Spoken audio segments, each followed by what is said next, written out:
So, you want to be a real estate investor, but where do you start? How do you know what information and sources to trust? That's where I come in. I'm Jonny Cattani, and this is the Investor Relations Real Estate Podcast.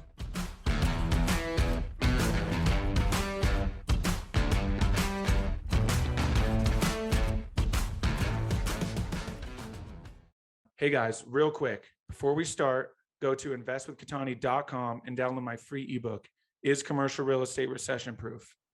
Now to today's show. What's up, guys? Happy Friday. Welcome to another episode of Friday Follow-Up here on the Investor Relations Real Estate Podcast.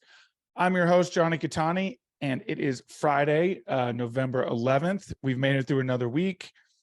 Hope you guys are excited for the weekend. We're finally getting snow here in Utah. I say finally as if it's late. It's actually very early, but very excited about that. So I will absolutely be playing outside. I hope you guys have big plans. Got a great show coming up for you guys. By the end, you're going to hear about a huge pivot that I've made. If you've been following along, obviously some big life changes coming up, but there is a pivot, but I promise it's for the best. So very excited about that, as well as we will discuss the raise in interest rates and what that means for real estate and the changes in the market. So I want to tell you guys a story. This last weekend, I was in Florida on a family trip. If you've been following along, I did last week's Friday follow-up in the phone booth at the Delta Sky Lounge in the Salt Lake Airport because I was running around all day and all morning and I forgot to record it, as well as the night before. So grateful to my producer for her ability to be impromptu there and get it done and get it out. But anyways, so I went to Florida. It was a family trip, so did some reflecting, some soul searching, which was really nice. The ocean is very healing, and it's one of my favorite places. Grew up on the ocean, have been going to the ocean my whole life. So it was a good way, go out there and do some soul searching without getting too deep. Basically, I realized that I got a little too ahead of myself with wanting to sell my house. Now, I do want to sell it. That's a fact. And I will eventually, probably within the next year or two, but that's the pivot. I've decided not to sell it. I'm actually going to stay here. I've got one full year business under my belt and there's a lot to reflect on. And I'm grateful for all of the things that I learned, because now going into year two, I can be far more efficient and actually focus my time in the areas that are required instead of spreading myself so thin, kind of taking a shotgun approach. I now have a much better idea of where to actually build my business and the foundation and where my time is best spent. So because of that, I'm going to stay put. In a sense, still going to be living in the house. I am going to actually start renting out the basement, bring in someone, and I am still going to get a van and do intermittent van life. This time, though, it'll only be for a week, maybe 2 weeks at a time, obviously working remotely. But the nice thing about that is, A, it's income. B, it's also someone to look after the house when I'm gone, which will be really nice, as well as I still want to access the equity because I do have some sick equity in the house. So the way to do that is I'm actually just going to go do a HELOC, which is a home equity line of credit.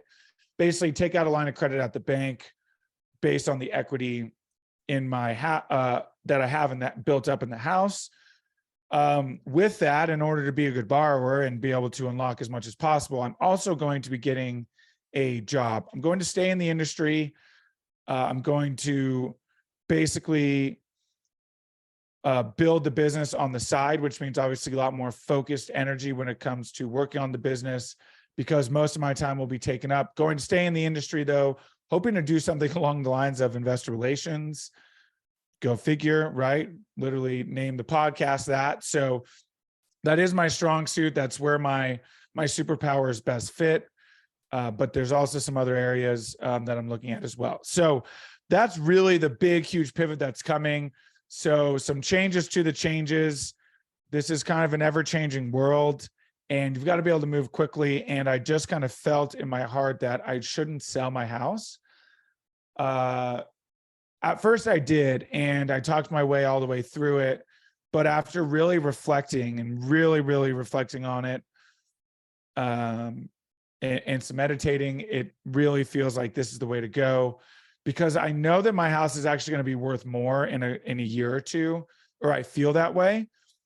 So that leads me to my next point. The Fed has raised the overnight rate another 75 basis points, 0.75, with another one most likely coming in about a month. This one being about 0.5%. Their goal is to get to a 6% overnight rate. Right now, we're at about 4.5-ish, somewhere in there, 4 to 4.5 for the overnight rate. Obviously, interest rates are going up as well. So what that means for real estate, essentially let me back up here. The Fed's goal is actually get to a 6% overnight rate. So that means more rates coming most likely at the beginning of the year. They're really going to try to halt this. That means a lot of things. Essentially, they only have one lever. This is the one lever that they have, and they're just going to pull it till something breaks. There's a lot of things in kind of limbo right now, right? We're waiting on some capitulation in terms of on the seller side of the market, essentially meaning we're waiting for sellers to come to the fact still that their houses or their property, their assets are not worth what they were worth even a month ago, 2 months ago, 3 months ago, 6 months ago, right? So we're waiting for that to come back down.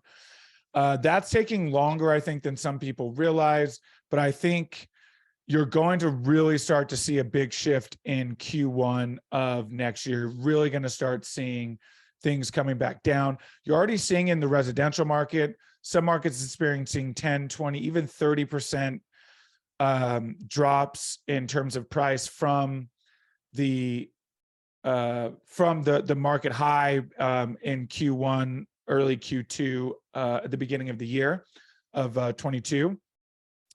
And so you're starting to see that market, because of interest rates, you're seeing obviously a negative delta in going into these new deals, right? For commercial real estate. And because of all of this, it's making deals harder to come by, which means that there's less volume.